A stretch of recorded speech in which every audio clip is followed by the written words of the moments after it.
Hello student, alpha classes में आपका स्वागत है। आशा करता हूँ आप सभी अच्छे होंगे और उतनी ही अच्छी आपकी पढ़ाई भी चल रही होगी। तो देखिए, आज मैं आपके सामने फिर हाजिर हूँ एक नया लेक्चर लेके लीनियर ट्रांसफॉर्मेशन का। ठीक है ना। जैसा कि आप सभी जानते हो कि मैं 5 सेम की वीडियो बना रहा हूँ, बीएससी 5 सेम मैथ्स की। उसमें मैंने आपको इन्वर्टिबल के क्वेश्चन करा दिए थे और वही क्वेश्चन इन्वर्टिबल के चल रहे हैं। तो उन्हीं क्वेश्चन को आगे बढ़ाते हुए आज हम उन्हीं इन्वर्टिबल के क्वेश्चनों को करेंगे, क्योंकि इस बुक के अंदर इन्वर्टिबल के क्वेश्चन कुछ ज़्यादा दे रखे हैं। तो हम सारे के सारे इन्वर्टिबल के क्वेश्चनों को कंप्लीट करेंगे। जैसा कि आप देख रहे हो कि आपके बोर्ड पर एक क्वेश्चन लिख रहा है एग्जाम्पल नंबर 10।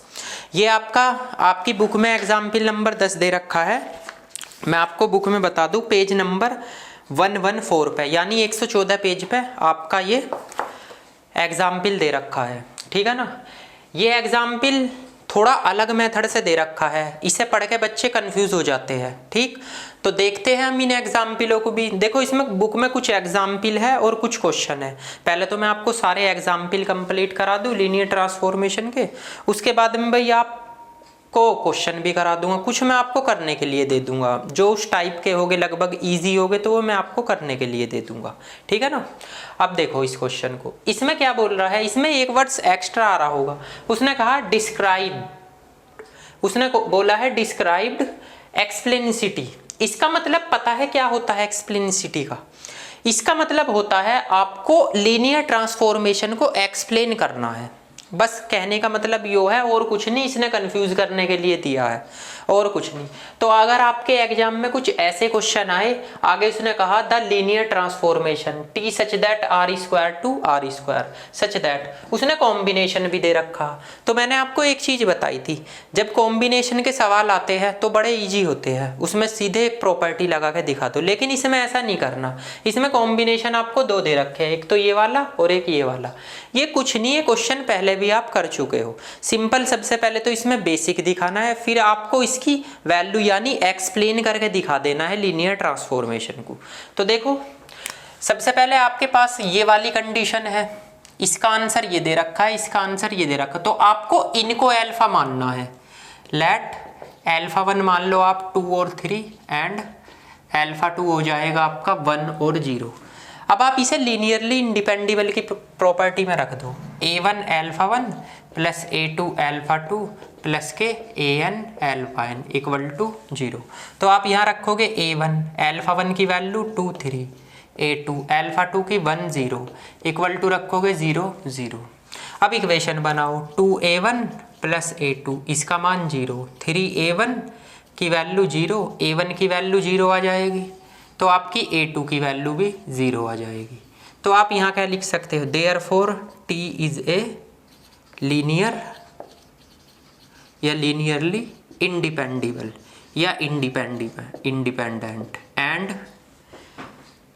ए बेसिस। ठीक है ना।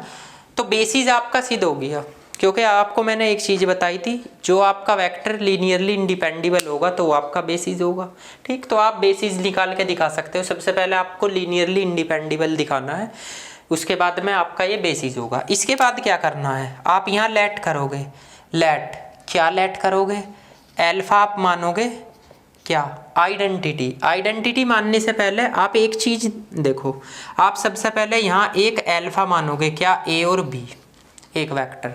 ये क्यों बना, ये हमें मानना है लीनियर कॉम्बिनेशन दिखाने के लिए। देखो, आप प्रॉपर्टी लगाओ, alpha equal to a1 alpha 1 plus a2 alpha 2 plus के an अल्फा n।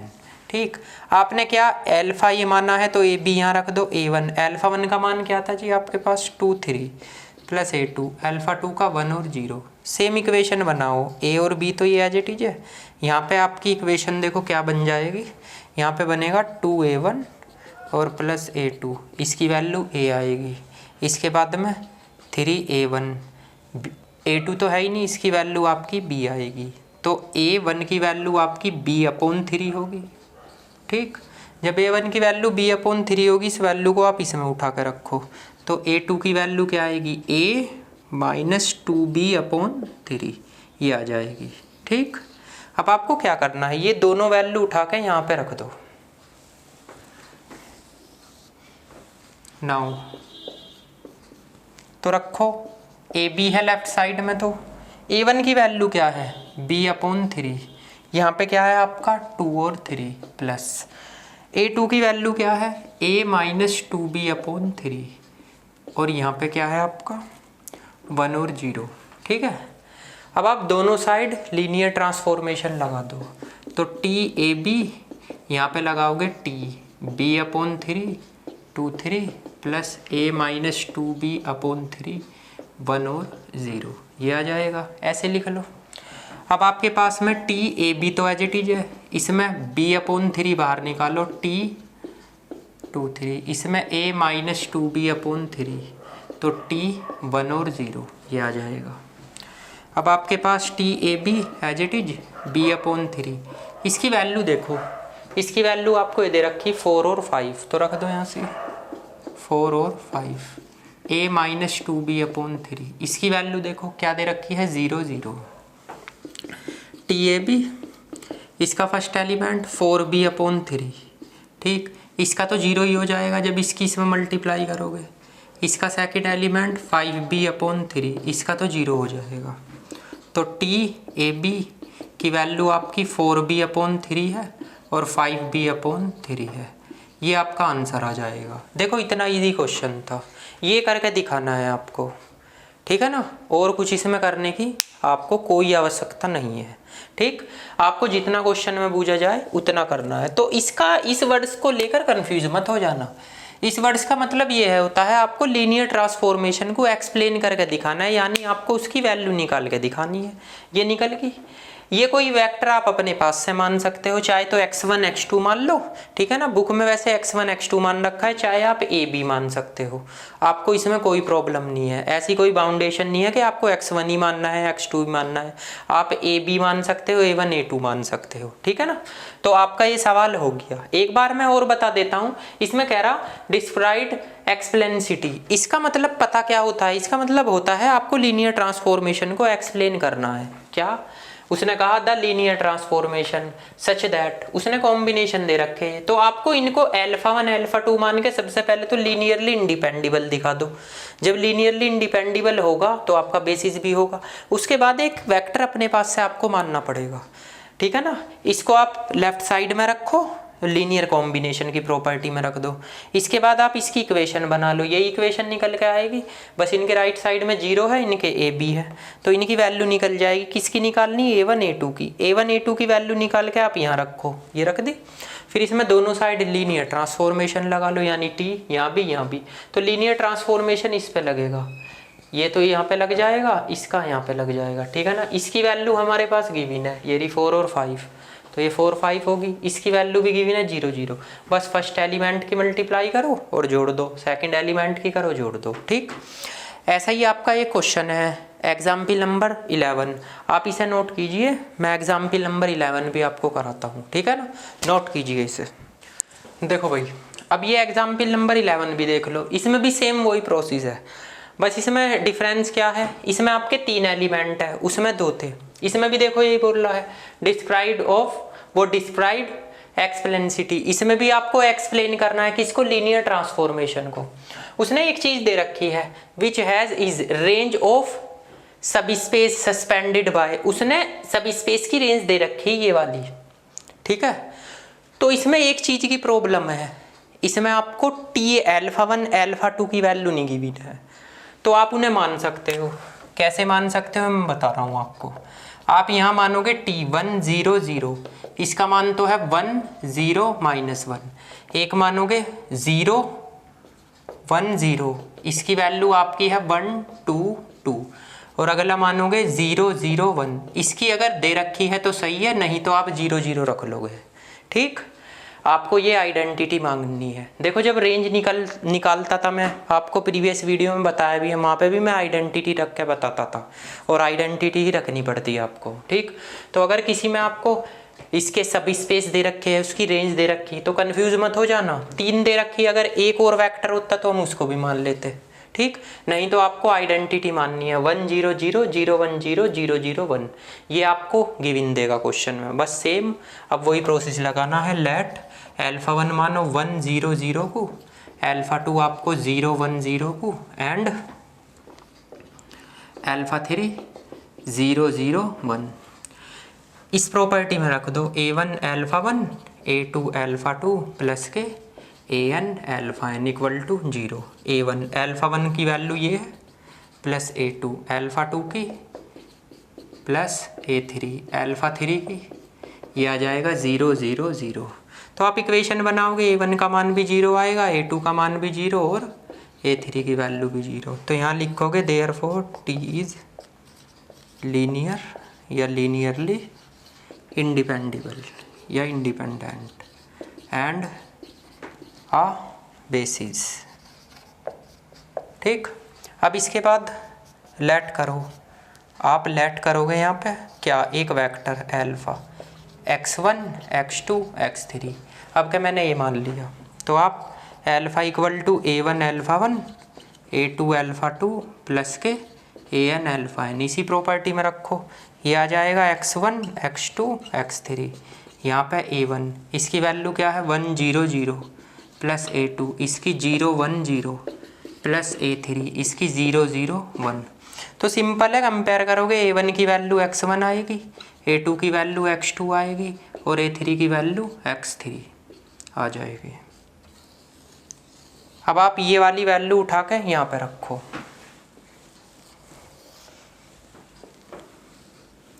तो जब वैल्यू रखोगे तो आपके पास है x1 x2 x3। तो यहाँ क्या आएगा x1 1 0 0 plus x2 0 1 0 plus x3 0 0 1। ठीक है ना भाई, ये A1 A2 A3 की वैल्यू उठा के यहाँ पे रख दी। अब दोनों साइड लीनियर ट्रांसफॉर्मेशन लगाओ, x1 x2 x3। तो इस पे भी लगेगा T x1 1 0 0 plus x2 0 1 0 plus x3 0 0 1। ठीक है, इसमें x1 बार T 1 0 0 प्लस x2 बार T 0 1 0 प्लस x3 बाहर 0 0 1। अब बताइए x1 इसकी वैल्यू क्या है आपकी, ये रही 1 0 -1 प्लस x2 इसकी वैल्यू क्या है 1 2 2 प्लस x3 इसकी वैल्यू 0 0 0 है। अब ऐसे ही प्रोसेस लगाओ, फर्स्ट एलिमेंट क्या है x1 प्लस x2। ठीक, वो तो 0 ही है। सेकंड एलिमेंट ये तो 0 है, ये क्या होगा 2x2। ठीक, वो भी 0 ही है। Third element -x1 plus 2x2। ठीक, ये किसकी वैल्यू आ गई, ये आ गई आपकी T x1 x2 x3 की। ठीक है ना, तो ये आपका आंसर आ गया। देखो सेम बिल्कुल उस क्वेश्चन के जैसा ही है। उस क्वेश्चन में आपके 2 वेक्टर थे, इसमें 3 वेक्टर है। सबसे पहले लीनियर इंडिपेंडेबल दिखाओ बेसिस, इसके बाद में आप जो है ना एक वेक्टर मान के लीनियर कॉम्बिनेशन की प्रॉपर्टी में रख के इसकी जो है ना आपको इसको एक्सप्लेन कर सकते हो, इसकी रेंज निकाल सकते हो। वो सॉरी रेंज तो दे ही रखी है, आप एक्सप्लेन कर सकते हो, लीनियर ट्रांसफॉर्मेशन सोल्व कर सकते हो। ठीक है ना, तो देखो इजी क्वेश्चन है। देखो ये भी सेम उसी के जैसा है, आप इसे भी नोट करो, उसके बाद हम आगे चलते हैं। नोट कीजिए इसको। देखो अभी इस एग्जाम्पल को भी देख लो, एग्जाम्पल नंबर 12। ये थोड़ा अलग है, इसमें क्या बोल रहा है, let T be a linear transformation है ऑन V3R डिफाइंड बाय, उसका कॉम्बिनेशन दे रखा है। सबसे पहले आपको बोल रखा है ए बी सी आपके बिलोंग किसे करेंगे V3R को। सबसे पहले आपको दिखाना है T एक इन्वर्टिबल है। ठीक, आगे उसने कहा if so find A rules 4। ठीक है ना, फाइंड ए रूल 4। उसने T इनवर्स का मान निकालने के लिए बोला और कुछ नहीं कहा, इसमें कंफ्यूज कर रहा है। T इनवर्स उसने आगे क्या बोल दिया, वन विच डिफाइंड T। कहने का ये मतलब है आपको T इनवर्स को डिफाइंड करना है। किस पे डिफाइंड करना है, इस T पे। ठीक, ऐसा क्वेश्चन आपकी एक एक्सरसाइज में भी है। ठीक है ना, तो इसमें ज़्यादा कंफ्यूज मत हो ना। सबसे पहले तो आपको T को इन्वर्टिबल दिखाना है, फिर आपको क्या करना है, आपको T इनवर्स की वैल्यू फाइंड करनी है। किस पे, इस T पे। ठीक, तो मैंने आपको क्वेश्चन समझा दिया। सबसे पहले T एक इन्वर्टिबल है, आपको वो दिखाना। दूसरा T इनवर्स की वैल्यू फाइंड करनी है। एक चीज़ और बताऊँ, मैंने आपको बताया था T इन्वर्टिबल दिखाने के लिए आपको 2 प्रॉपर्टी लगानी है, एक तो 1 1 और एक ऑन 2। तो लगा दो। तो यहाँ पे क्या लिखोगे आप, यहाँ पे आप लेट, अगर अल्फा मानोगे इसे A1 B1 C1 एंड, तो बीटा आपको इसको मानना पड़ेगा A2 B2 और C2 को। ठीक। लेकिन इन्हें मानने की इसलिए ज़रूरत नहीं, आप लीनियर ट्रांसफॉर्मेशन थोड़ी दिखा रहे हो, आप तो इन्वर्टिबल दिखा रहे हो। तो आप यहाँ क्या लिख सकते हो, लेट अल्फा बीटा किसको बिलोंग करेगा, वी को, एंड ए बी किसको बिलोंग करेंगे, रियल नंबर को। रियल नंबर ही तो दे रखा है आर, ठीक है। अब सबसे पहले प्रॉपर्टी क्या आती है, टी इज 1 1। तो देखो 1 1 प्रॉपर्टी के लिए let a b belong to R, ठीक। तो आप क्या करोगे, टी A1 B1 C1 किसके इक्वल दिखाओगे, टी A2 B2 C2 के, ठीक है। आप जो है ना इसे टी अल्फा मान सकते हो, इसे टी बीटा मान सकते हो। अब आप एक चीज़ बताओ, ये तो सॉरी यहाँ पे आप एक काम करो, यहाँ पे टी अल्फा थोड़ा इसे टी अल्फा लिखो, इसे टी बीटा लिखो।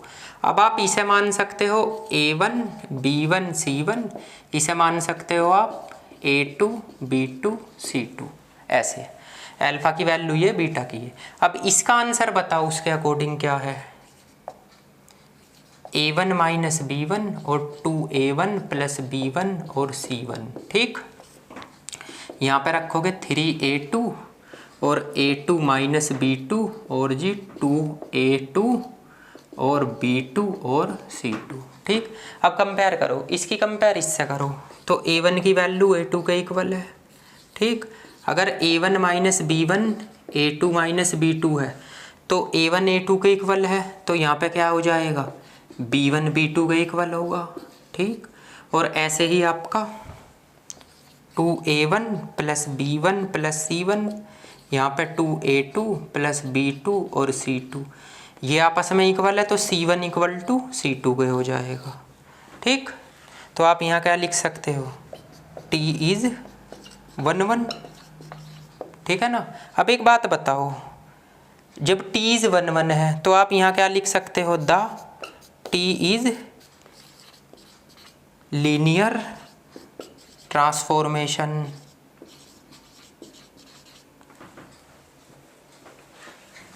एक चीज़ लिखना चाहता हूँ,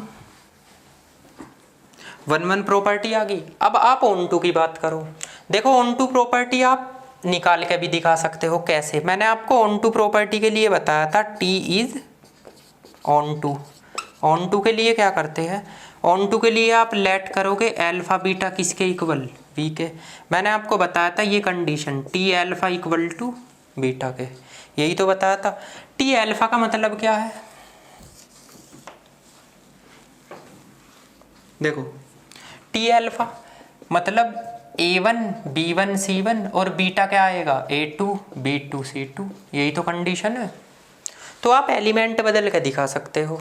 बीटा का मतलब क्या है आपका, टी अल्फा, इसकी वैल्यू क्या है, इसकी है 3A1 प्लस के A1 माइनस B1 और आपके 2A1 plus B1 plus C1 किसके इक्वल है, A2 B2 C2 के।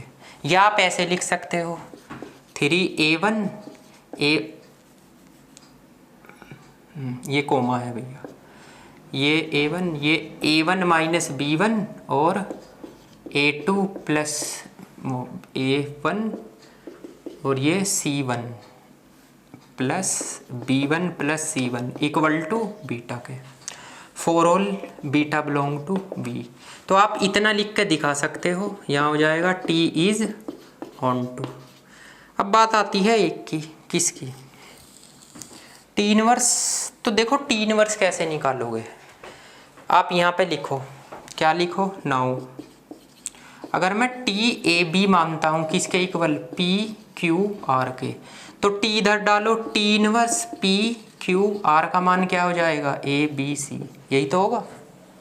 अब आप एक चीज़ देखो, आपने ये वाली कंडीशन ली, इस वाली की बात कर रहा, इस वाली कंडीशन को लिखो, इसे लिखो आप यहाँ पे पी क्यू आर, ठीक। और ये क्या है, टी ए बी सी, इस वाली कंडीशन की, देखो यहाँ से ध्यान से, इस वाली कंडीशन की बात कर रहा हूँ मैं।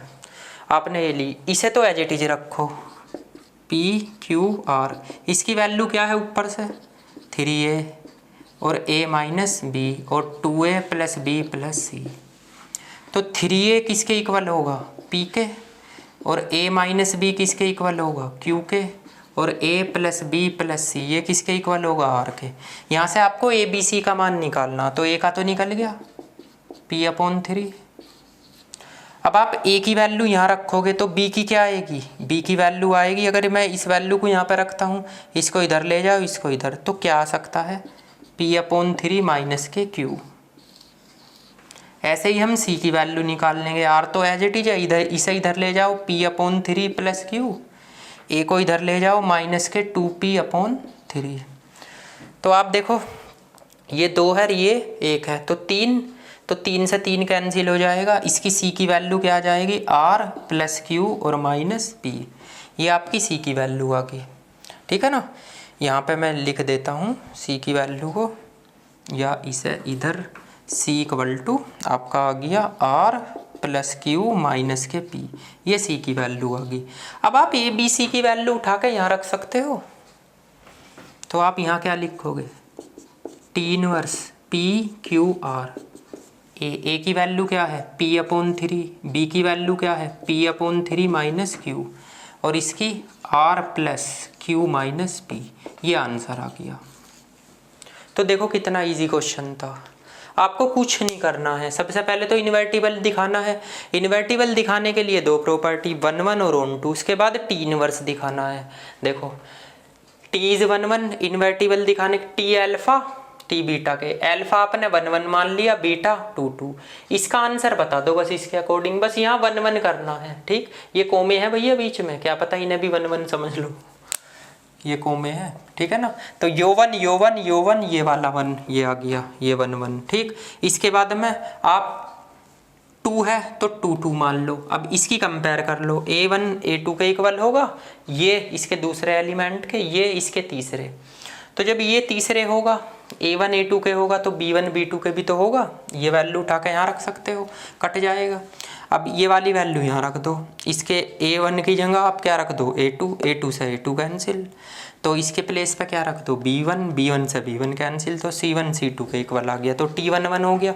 ऑन टू के लिए मैंने आपको बताया था t अल्फा बराबर बीटा, t अल्फा की वैल्यू क्या है, a1 b1 c1, ये a2 b2 c2। इसका मान इसके अकॉर्डिंग बताओ, ये 1 1 में चेंज कर दो सारे, ये होगी ये एज इट इज, ठीक है ना। ये अब इसको बीटा लिख दो, बस यही लिख के छोड़ सकते हो। अच्छा आप एक लाइन में भी लिख सकते हो इसके नीचे, therefore t is onto, ठीक है ना। इसको सोल्व करके इसको बेसिक में भी लिख सकते हो आप, या सोल्व करके दिखा दो। इसके बाद आप एक वेक्टर मानो a b c, मानना नहीं है, बस दे रखा है यही a b c, इसको ही मान लो। इसके इक्वल मानो p q r, ठीक। तो अगर मैं t इधर डालूंगा तो इनवर्स हो जाएगा, ये a b c के इक्वल होगा। अब आप एक बात बताओ, ये वाली कंडीशन लो, देखो ये वाली कंडीशन ली मैंने, ठीक है ना। ये तो एज इट इज यहाँ पे, इसका आंसर बताओ, यहाँ से ये हो गया। अब आप इसकी कंपेयर करो, ये फर्स्ट एलिमेंट, ये सेकंड और ये थर्ड, ठीक। यहाँ से आपको ए बी सी की वैल्यू निकालनी है, तो इन्हें सोल्व कर लो। ए का मान तो निकल ही रहा, ए की वैल्यू इसमें रख दो, बी का आ जाएगा, ए और बी की इसमें रख दो तो सी की वैल्यू आ जाएगी। ए बी सी की वैल्यू उठा के आपको रखनी कहाँ है, टी इनवर्स चेक करो कहाँ है, ये रहा, ठीक है ना। ये पी क्यू आर है, ए बी सी, तो आपका ए ये है, बी ये है, सी ये है, उठा के इसमें रख दो, आंसर आ जाएगा, ठीक है ना। सिंपल क्वेश्चन है, इसको नोट करो, फिर आगे के क्वेश्चन कराता हूँ मैं, ठीक है ना। कीजिए इसको नोट। देखो भाई, अब आप इस एग्जाम्पल को भी देख लो, एग्जाम्पल नंबर 13। इसमें कुछ नहीं कह रहा, इसमें भी इन्वर्टिबल बोल रहा, लेकिन उसने कहा इफ एंड ओनली इफ, एक प्रॉपर्टी और दिखानी है आपको। तो आपको करना क्या है, एक लीनियर ट्रांसफॉर्मेशन है, T is defined on V2, यानी उसको डिफाइंड भी कर रखा लीनियर ट्रांसफॉर्मेशन का, वही कॉम्बिनेशन दे रखा टी ए बी बराबर ए, वो अल्फा ए या ए अल्फा प्लस बीटा बी। ये गामा ए है भैया, इसे देख लेना, ये गामा मैं ऐसे ही बनाता हूँ, गामा ए प्लस के डेल भी बोलते हैं इसे, डेल्टा भी बोलते हैं, delta b where alpha beta gamma delta और फिक्स एलिमेंट है किसके, सी के। सी मतलब कॉम्प्लेक्स नंबर है। आगे उसने कहा आपको सिद्ध करना है, एक तो टी इनवर्टिबल है, इफ एंड ओनली इफ, एक ये सिद्ध करना है। देखो ये प्रॉपर्टी नल स्पेस से निकल के आएगी, कैसे कैसे देखो। आप सबसे पहले तो टी इनवर्टिबल निकालो, आप यहाँ लिख सकते हो alpha a1 b1 and beta a2 b2, जैसे आपने अभी किया है। सबसे पहले t इज 1 1 दिखाओगे, तो 1 1 के लिए आप लिखोगे लेट अल्फा बीटा किसको बिलोंग करेंगे, बता सकते हो वी को, एंड ए बी किसको बिलोंग करेंगे, ये आपके सी को बिलोंग करेंगे क्योंकि आपको कॉम्प्लेक्स नंबर दे रखा सी। आप बताओ टी एल्फ़ा इक्वल टू है टी बीटा के। एल्फ़ा का मतलब टी A1 B1, यहाँ पे टी A2 B2। इसका आंसर बताओ उसके according, A1 alpha plus B1 beta, ठीक है ना, और यहाँ पे A1 gamma plus B1 del या डेल्टा।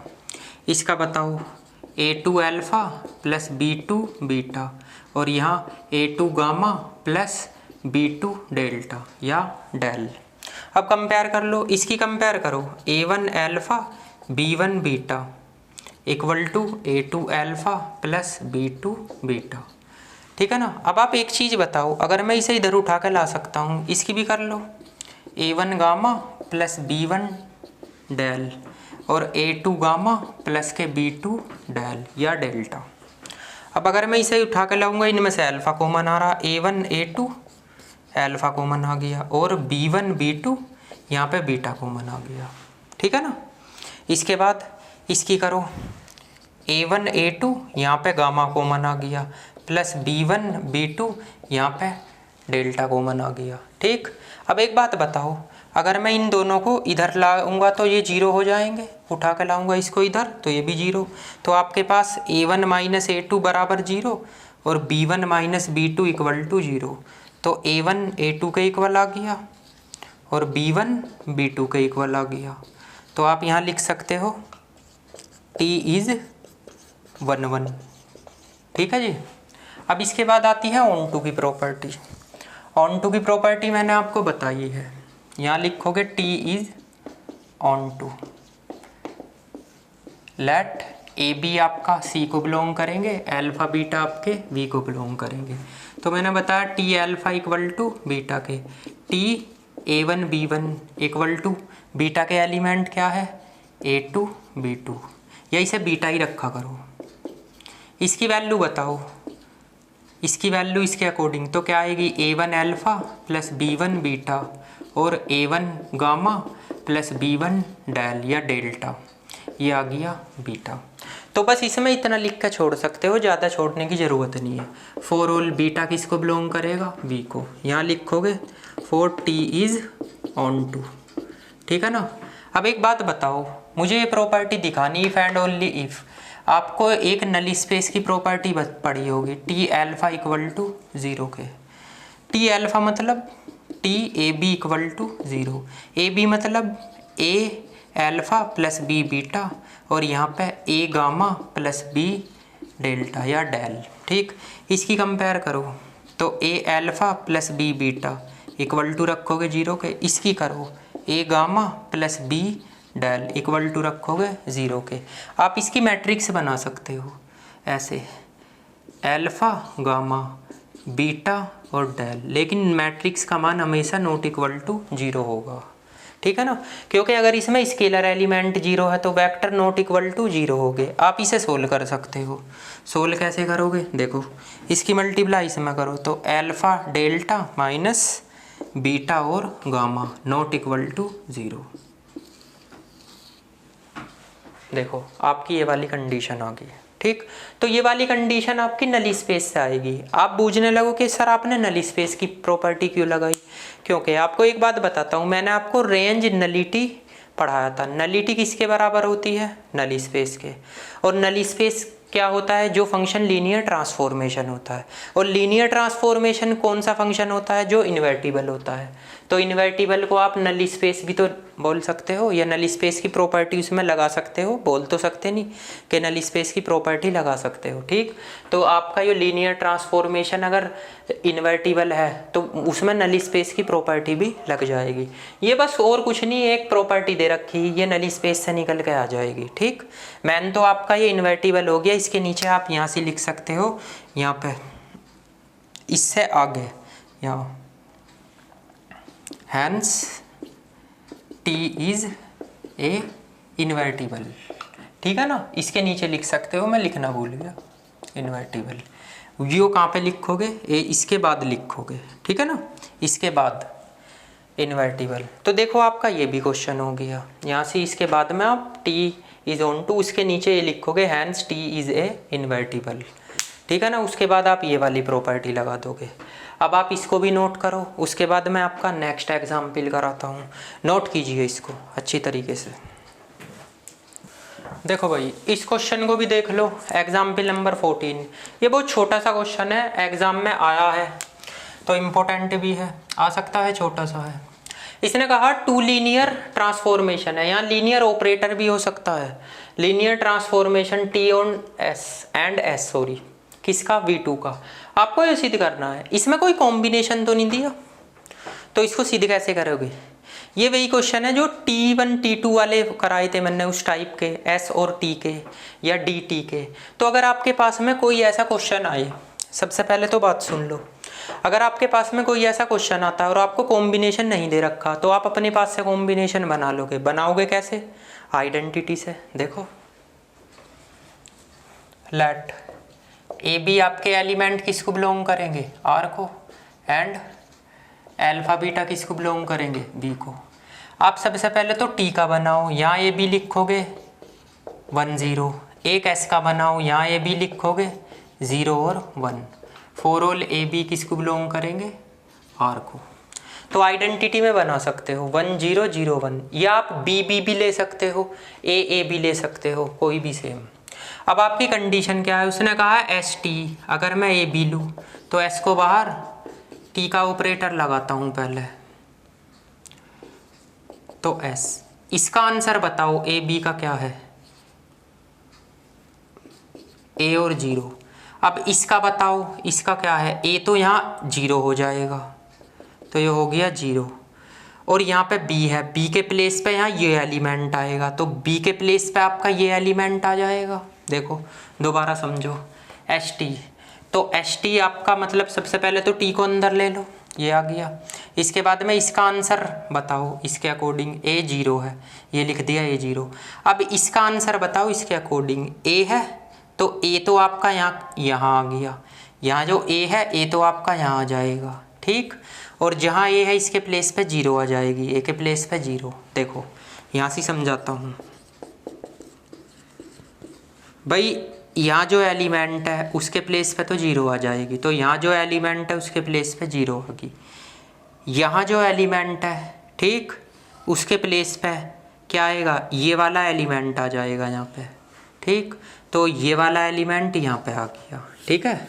अब एक बात बताओ, ये एस टी है, तो आप बोल सकते हो ये तो आपका नॉट इक्वल टू 0 के होगा या 0 वेक्टर के, ठीक। अब दूसरी प्रॉपर्टी नाउ, तो एक तो ये करनी थी, ये रही। इसके बाद में आप टी एस लो ए बी, तो टी बाहर, एस में ऑपरेटर लगाओ पहले, टी। इसका मान क्या है, इसका है 0 और ए। अब इसका मान बताओ, ए तो ए, यहाँ जो भी एलिमेंट हो वो एज इट इज यहाँ आ जाएगा, यहाँ जो भी एलिमेंट है वो एज इट इज यहाँ आ जाएगा, ठीक। और यहाँ पे क्या आएगा 0, यहाँ पे क्या आएगा 0। तो आपका टी एस इक्वल टू किसके आ गया, 0 के या 0 वेक्टर के, ठीक है ना। फॉर ऑल आप क्या लिखोगे, ए बी बिलोंग किसे करेंगे, आर को, ठीक है ना। तो ये आपके छोटे छोटे से क्वेश्चन होते हैं, आपकी कोई प्रॉब्लम वाली ऐसी बात नहीं, चाहे आप पहले इसको निकालो या पहले आप इसको निकालो, आपकी मर्जी है। अगर आपको ये कंडीशन नहीं दे रखी तो आपको कंडीशन कौन सी बनानी है, आइडेंटिटी की, ठीक है ना।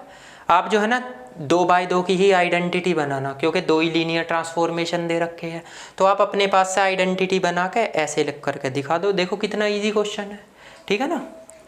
तो इसके बाद में आते हैं हम क्वेश्चन एग्जाम्पल नंबर 15 पे। आप इस एग्जाम्पल को नोट कीजिए, फिर आप एग्जाम्पल नंबर 15 देखिए, वे भी सेम ऐसे ही है, नोट कीजिए। देखो भाई इस एग्जाम्पल को भी देख लो, एग्जाम्पल नंबर 15 को। ये देखो इतना खास नहीं है, फिर भी बुक में दे रखा है, मैं बता रहा हूँ। इतना एग्जाम के पॉइंट ऑफ व्यू से इतना इम्पोर्टेंट नहीं है, छोटा सा एग्जाम्पल है। इसको इसलिए बता रहा हूँ क्योंकि इस टाइप का क्वेश्चन जो है ना आपकी एक्सरसाइज में दे रखे हैं। अगर मैंने इस एग्जाम्पल को बताया तो आप एक्सरसाइज के क्वेश्चन कर लोगे। इसमें क्या बोल रहा है, let V be a vector space है फील्ड एफ का, टी एक लीनियर ट्रांसफॉर्मेशन है। उसने बोला ऑन वी टी स्क्वायर का मान 0 वेक्टर है, what can you say that about the relation of the range of T, यानी इस टी की रेंज है ये, ठीक। क्या बोल रहा, टू द नल स्पेस। उसने बोला है टी की अगर रेंज निकालो या टी स्क्वायर बराबर 0 वेक्टर है, वो नल स्पेस के इक्वल आएगा, ठीक। आगे उसने कहा गिव इन एग्जाम्पल, एक कोई भी अपने पास से एक एग्जाम्पल लेके आपको दिखाना है टी स्क्वायर बराबर 0 के है और टी नॉट इक्वल टू 0 है, ठीक है ना। तो देखो ये सब बेकार के क्वेश्चन होते हैं, बस क्या बोला आपको, टी स्क्वायर आपका नल स्पेस के इक्वल आएगा, अरे वो तो आएगा ही, टी स्क्वायर की वैल्यू जब 0 वेक्टर दे रखी है।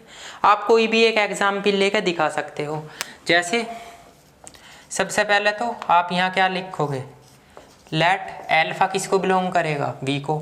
आपके सामने दे रखा टी स्क्वायर बराबर 0, आप ऐसे नहीं लिख सकते इसको, T square alpha equal to 0, ठीक। या इसमें आप ऐसा भी तो लिख सकते हो टी एल्फा इक्वल टू 0, या टी एल्फा इक्वल टू 0, या टी एल्फा किसका सबसेट होगा, नल स्पेस का, ठीक। या टी एल्फा इसी को तो बिलोंग करेगा, किसको, नल स्पेस को। या टी स्क्वायर आपका एल्फा, ये भी आपका नल स्पेस को बिलोंग करेगा, ठीक है।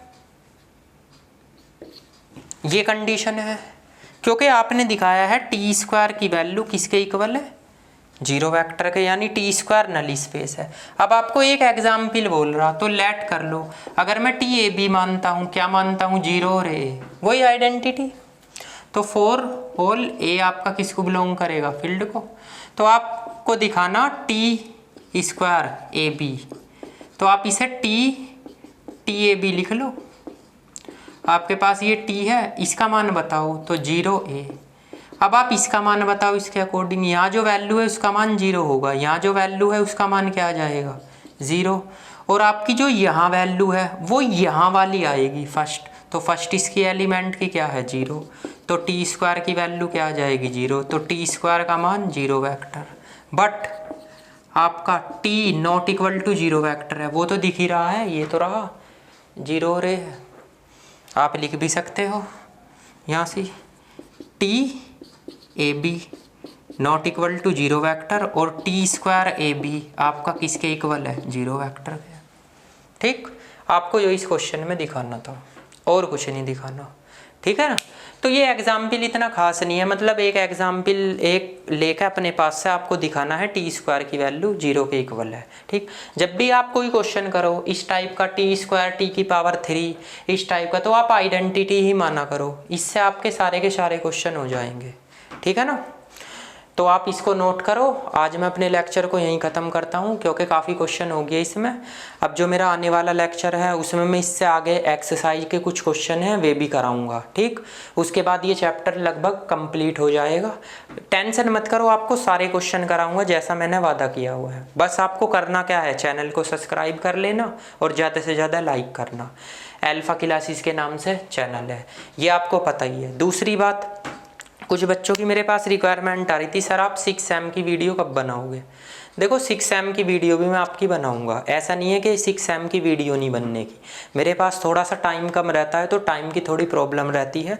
मैं ऐसे ही जैसे आपके step by step linear algebra करा रहा हूँ, एक का क्वेश्चन करा रहा हूँ, अलग मेथड से भी मैं क्वेश्चनों को कराता हूँ, ठीक है ना। उसी टाइप से मैं आपकी 6 सेम की वीडियो बनाऊँगा, ठीक है ना। 6 सेम की 4 के 4 बुक्स की मैं वीडियो बनाऊँगा आपको, ठीक। तो इस बात से आप बेफिक्र रहो, आप केवल अपनी पढ़ाई पे फोकस कीजिए, ठीक है। तो मिलते हैं नेक्स्ट वीडियो में, जब तक आप स्वस्थ रहोगे और अपनी पढ़ाई पर फोकस करोगे, ठीक है ना। Thank you so much.